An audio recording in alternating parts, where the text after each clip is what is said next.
mọi người, tụi mình đang ở biển Sulawesi. Ở đây thấy sóng mạnh không? 2 tiếng nữa là thủy triều lên, sóng đánh vô là mình không còn thấy bãi biển nữa. Từ đây nhìn xuống thì chỉ thấy đá thôi, đúng không? Nhưng mà tí nữa mình xuống sẽ thấy cái bãi cát trắng rất là đẹp. Giờ mình đi xuống nhé. Đường đi xuống cũng khá xa nha mọi người. Đi nãy giờ chưa tới nữa, nhưng mà rất là đẹp.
Hello mọi người, thì tụi mình đã rời khỏi cái bãi biển đó rồi, chuẩn bị qua một cái bãi biển khác là Templan Beach.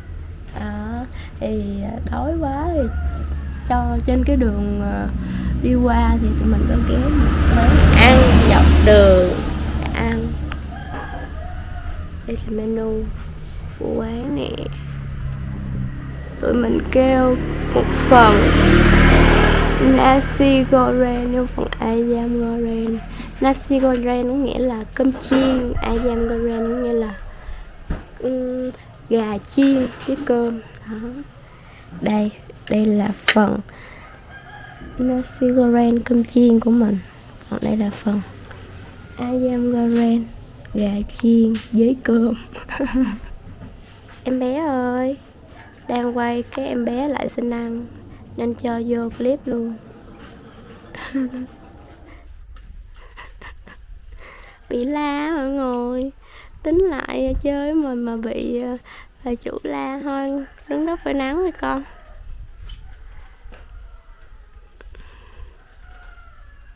Con nghe phải không? Bé. Dạ. Bà đang núp sau cây chuối mọi người. Chuối ngon không? Nguyên buồn luôn. Ý, tiền núp đó vậy.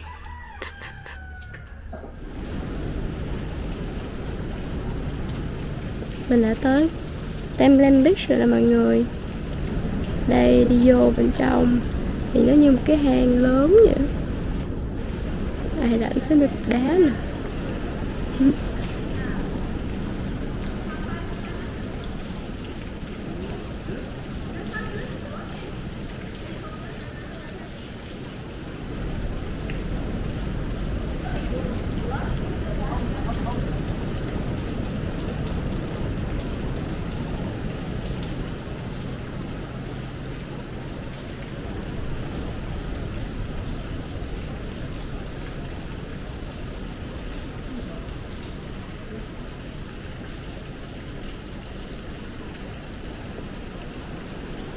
Đây có một cái này tour vui rất là đẹp nha.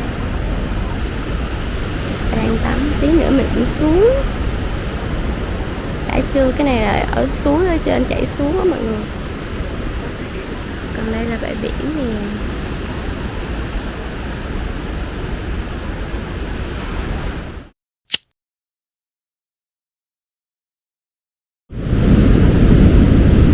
Hai bà này làm cái gì nè? Bà biết á, bà biết tôi quay bả, cái bả rút đầu lại thôi, không có làm gì đâu. Hay ghê chưa, đi lại là họ núp à, kỳ. Tôi muốn quay nữa, tôi muốn quay bà nữa, bà đi đi.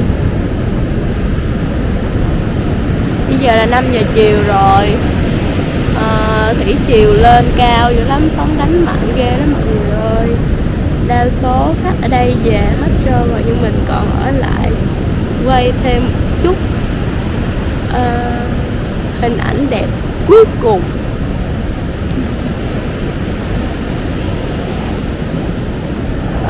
Cát ở đây chủ yếu là bọt sò và ốc á, nên không có mịn lắm.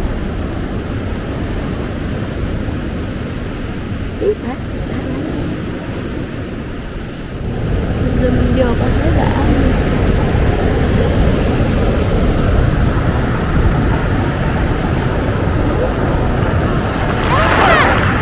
Ôi da, có tiêu bả rồi.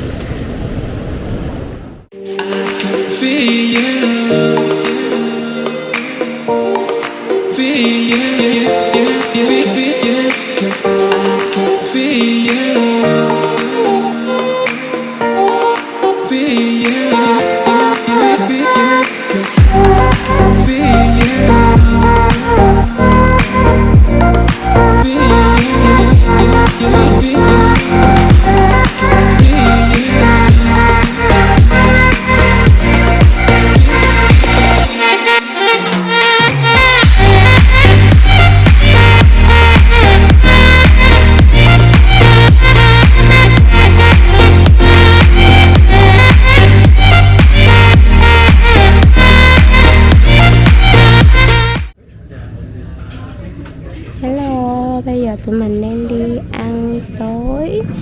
Đi về khách sạn thì có cái quán tên là Nana Benida, thấy cũng khá dễ thương, anh ghé vô. Thì tụi mình có kêu là một phần mì goreng, mì xào mọi người, là còn chiếc còn satay. Món favorite ở đây đó. Mình có kêu thêm một cái ly trà chanh gừng uống cho đỡ đau họng, với lại một phần banana pancake chưa có ra, tí nữa ra sẽ cho mọi người xem nha.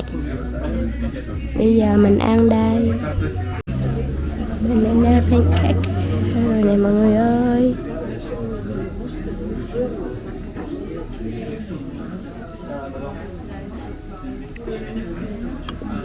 Ăn không?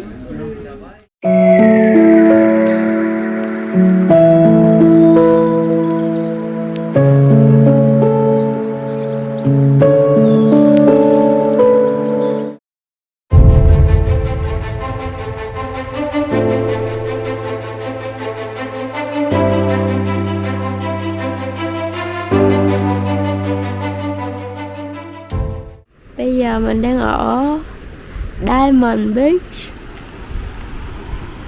đang lâu tay luôn, rất là đẹp. Bây giờ là 7:30 sáng. Từ chỗ mình qua hơi xa, dậy từ lúc 5 giờ chứ bộ. Mà chạy qua đây cả tiếng hơn nên giờ mới tới.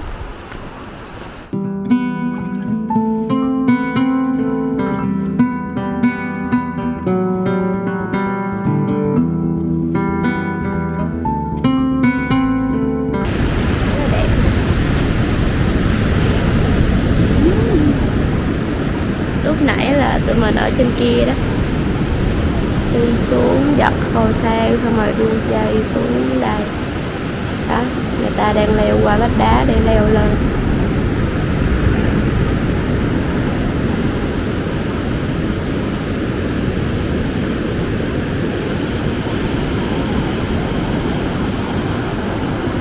Cát trắng, vách đá to chưa nè.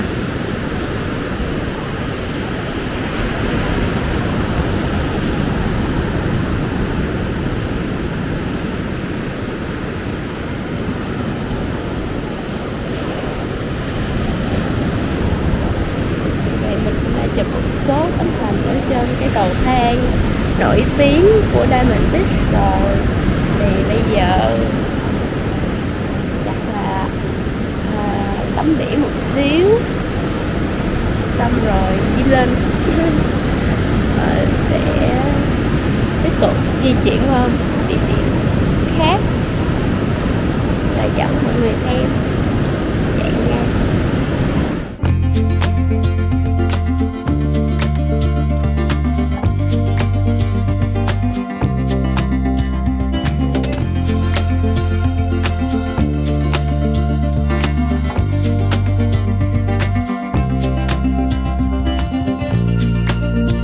Hello mọi người, hiện tại tụi mình bây giờ đang ở một chỗ tên là Thousand Island Viewpoint.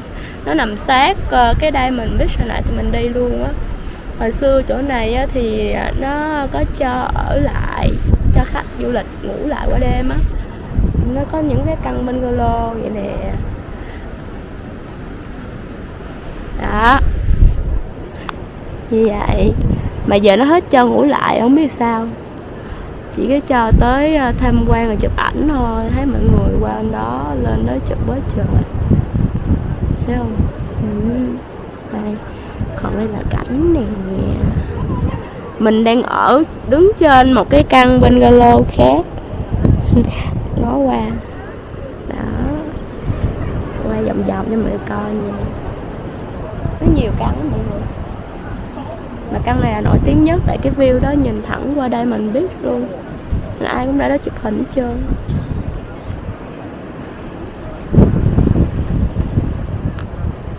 Đó, người ta đang tạo dáng chụp hình đó.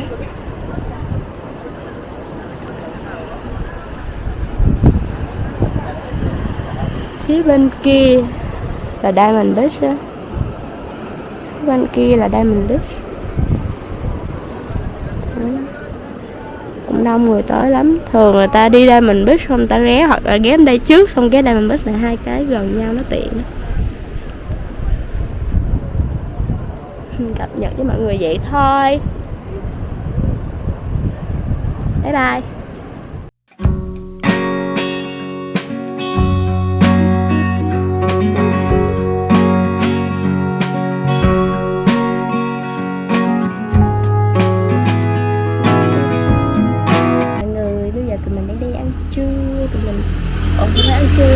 Sáng chưa ăn cũng gọi là ăn brunch. Quay lại cái quán hồi tối hôm qua tụi mình đi với Nana Benida, tại vì thấy ngon, menu nhiều món với giá cũng ok so với mặt bằng chung. Hôm nay tụi mình gọi món khác. Món của mình kêu á là pesto pasta, thơm quá trời luôn, ăn kèm với bánh mì. Còn Hiếu order một phần burger với lại ăn kèm với khoai tây chiên. Đó, ăn hai. Hello mọi người, bữa giờ quên quay room tour cho mọi người xem. Thì nhân dịp hôm nay mình cũng đi chơi, coi như là về sớm, được về sớm hơn so với mọi bữa, trời còn sáng nên mình sẽ tranh thủ quay cái căn mà mình ở Nusa Penida này nha. Rồi, đó, bước vào trong thì có bàn trang điểm, cũng hẳn cái bàn trang điểm nữa, bàn làm việc mới đúng, tại vì không có gương á. Có tivi mà tụi mình cũng không bao giờ đi du lịch mà coi tivi. Có đèn ngủ, một cái giường lớn, với lại Bali là chuyên môn có những cái màn này, chắc là do muỗi cũng một phần còn lại là cho lãng mạn với lại cho đẹp ha, nhìn như công chúa vậy. Một cái đặc điểm là Bali phòng mình đa số mình những cái sạn thì cái đèn nó khá tối, nên buổi tối không, khi mà mình đi chơi về trễ không bao giờ quay được hết trơn. Mình tranh thủ này quay luôn nè. Đó, bên đây cũng vậy, hai bên đều có. Nhìn ra ngoài á thì là view biển. Phòng mình thì ở ngay cái mũi tàu luôn nên rất là đẹp. Có một bức tranh. Đây là tủ quần áo, có cái tủ lạnh mini nữa mình không có xài. tại đang đau cổ quá, không có bỏ nước vô, giống trơn. Còn tủ quần áo thì để lùm lum nên thôi không có quay đâu. Nhưng trong đây là nhà vệ sinh thì cũng khá thoáng, sạch sẽ. Có cái shower nữa mà mình đang với đồ giặt á nên thôi không quay đâu. Rồi bước ra ngoài nha. Đó, như nãy mình nói thì còn ngay mũi tàu hướng ra cái cảng mà tàu cập bến chở du khách từ đảo Bali sang Nusa Penida. Giờ này là 4 giờ chiều rồi, đến lúc nãy á, tàu cũng chở du khách về hết rồi. Những người mà đi ghé Nusa Penida trong một ngày á thì giờ này thì tàu sẽ đón du khách về.